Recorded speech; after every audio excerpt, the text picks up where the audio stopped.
Hey, welcome to another video from Skinny Mech. I want to give you a quick tour inside my truck to kind of show you how I've got my gear laid out inside there. This is kind of a follow-up video to the Covers and Camo installation video I did on my seat covers to kind of help me keep my gear organized. And we also added a SOE visor cover to the truck.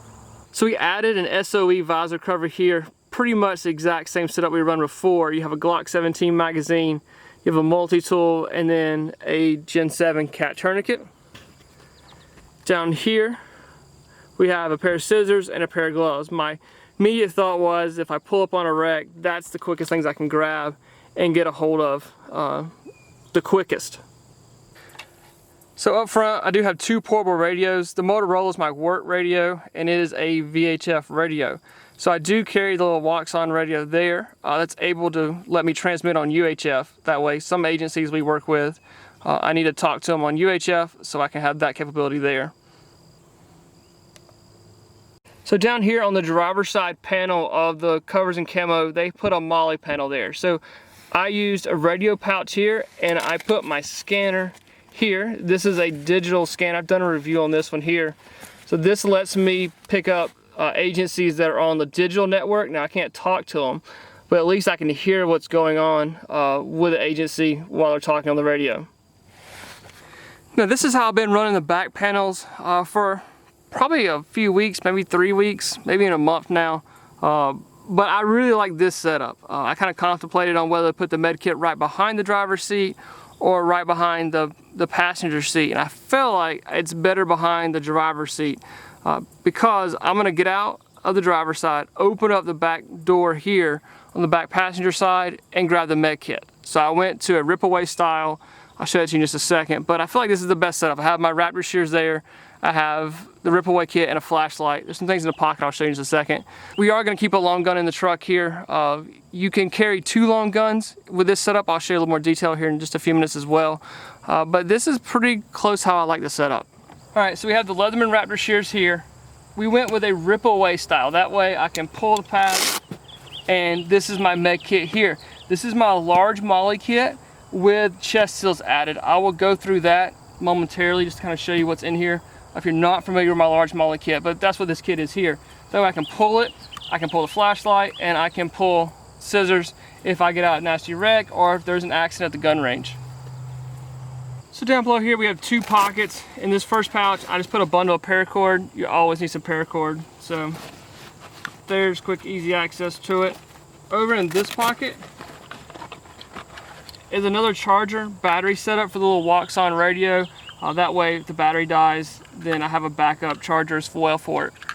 So like I mentioned before, you do have the ability to run 2 long guns with the Cover and Camo setup. There's pockets here.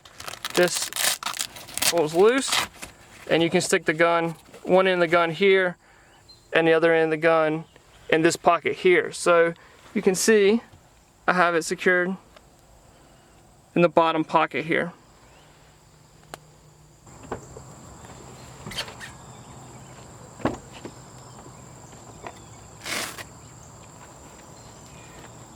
So I think that's the best setup I can think of, is to get out of my driver's side door. I'm gonna go to my passenger door, grab my med kit. So let's show you what's in this med kit here now. So we did label it first aid, put a red cross on it. That way, if I need to tell someone to go to my truck to get my first aid kit, it's pretty obvious this is my first aid kit. And by the way, this pouch here is old. I mean, I think this pouch is probably 5 years plus old.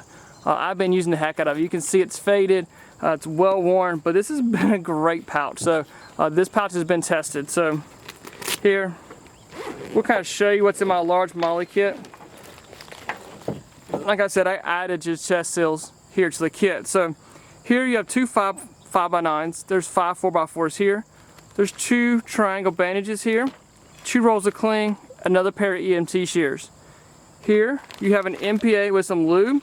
We did add the chest seals to this kit because I feel like at the range we take my truck a lot.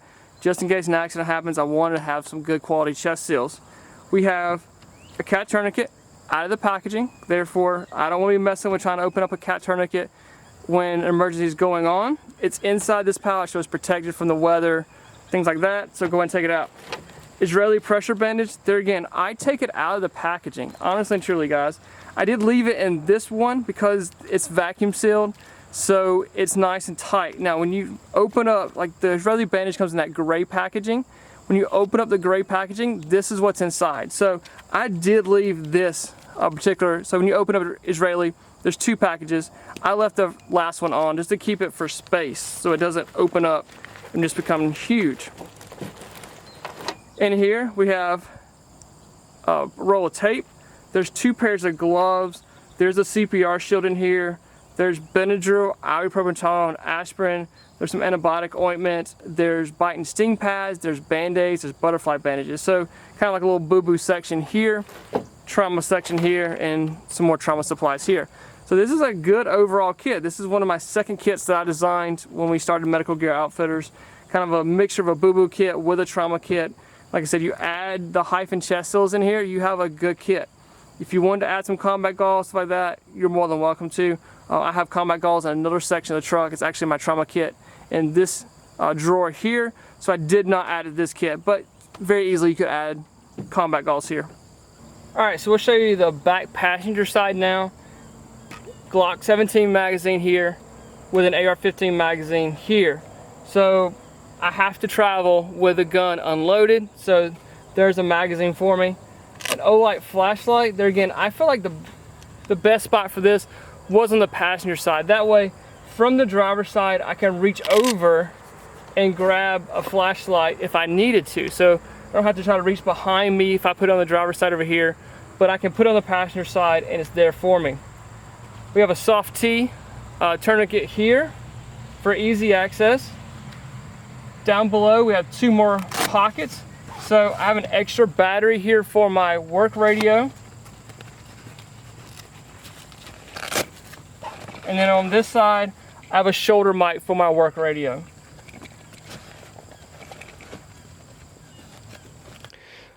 So this is my original SOE visor here. It is held up fantastic. This is Mrs. Skinny Medic side, so she wanted a Facts and Firearms patch and a pin. And then I had to cut it because she had to insist that we have the mirror. So I had to kind of cut it up, kind of engineer it there, but it's working, it's there. So I hope this video helps give you some ideas how you can organize your vehicle, because you never know when you'll be the first responder with the right gear and the right training.